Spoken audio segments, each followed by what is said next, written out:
कल्पना आहे की आपल्याकडे उद्या ज्ञानेश्वर माऊलींच्या पालखीचा प्रवेश होणार आहे जिल्ह्यामध्ये। उद्या दिनांक 15 रोजी हा प्रवेश असणार आहे आणि त्या अनुषंगाने आपल्याकडं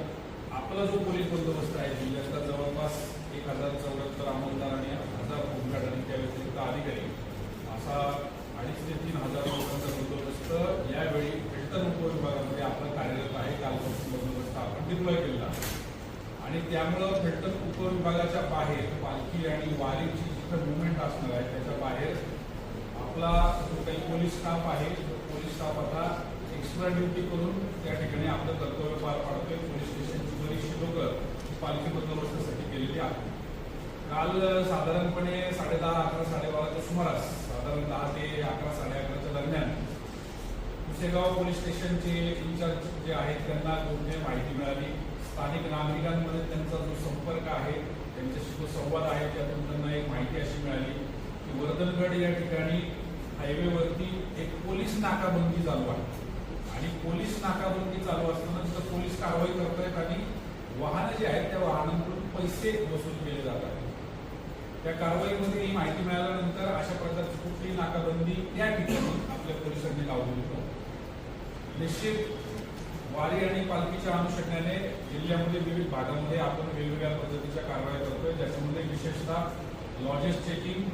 नाकाबंदी, रात्रीचे जे फिरस्ते असतात जे संशयास्पद दिसून येतात त्यांना चाचपडण्याचं त्यांना व्यवस्थित व्हेरीफाय करण्याचं कामकाज चालू आहे, ज्याच्यामध्ये 122, 109च्या कारवाया आपण करत आहोत। परंतु या पद्धतीची नाकाबंदी आमच्याकडून म्हणजे सातारा पोलीसकडून लागली नसल्याचं माहीत असल्याने तात्काळ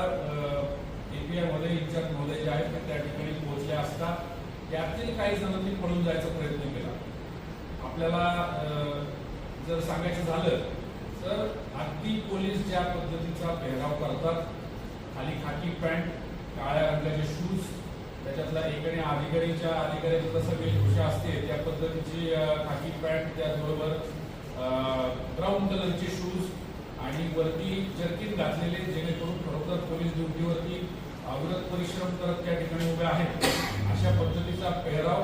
सांगली पोलिसांची वापरलेली एक पोलीस कॅप जी आता नवीन आलेली गोल्फ कॅपचा जी प्रकारातली कॅप आहे त्या पद्धतीची कॅप अशा वापरामध्ये अशा वेशभूषेमध्ये ते सगळे कोतये पोलीस जे आहेत ते त्या ठिकाणी उभे असलेले दिसले। त्यातल्या 4 जणांना ताब्यात घेण्यात आपल्या लोकांना यश आलं, पुसेगाव पोलीस टीमला यश आलं। त्यानंतरच्या काही कालावधीमध्ये त्यांची विचारपूस करण्यात आली आणि त्या विचारपूसाअंती त्या इंट्रोगेशनच्या अंती असं लक्षात आलं की जिल्ह्यातला पोलीस हा बंदोबस्तासाठी वारीमध्ये त्या ठिकाणी व्यस्त आहे आणि मग त्यावेळी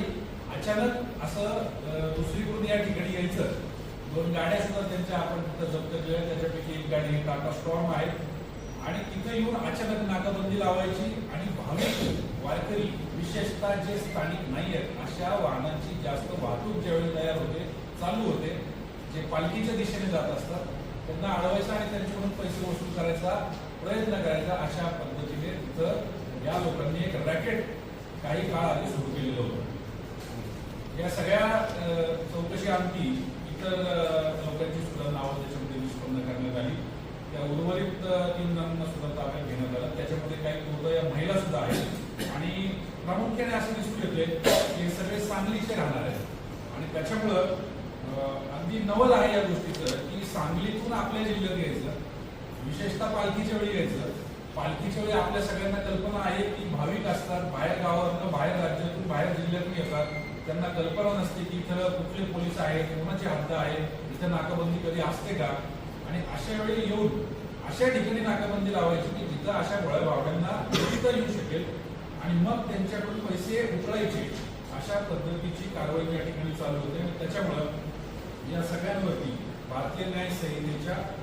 कलमांखाली गुन्हा दाखल करण्यात आलेला आहे।